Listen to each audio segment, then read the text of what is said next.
ஆச்சு பால் பொங்கி வரவே இல்லையம்மா.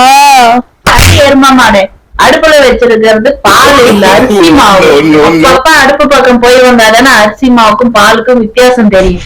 ஓ அரிசி மாவா, பால் இல்லையா? அப்ப நான் தான் கவுந்து போயிட்டேனே.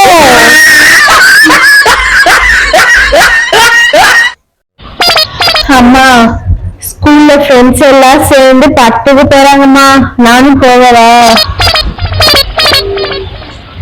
அப்ப மௌனத்துக்கு அர்த்தம் சரியா? அப்படியே வச்சுக்க. அமைதியா இருந்தா வாயில நல்லா வந்துரும், சொல்லக்கூடாதுன்னு கூட அர்த்தமா எடுத்துக்கலாம். அம்மா உட்காரவே முடியாது, தர எது? அழுக்கு தர. தப்பு, புளியோதரை.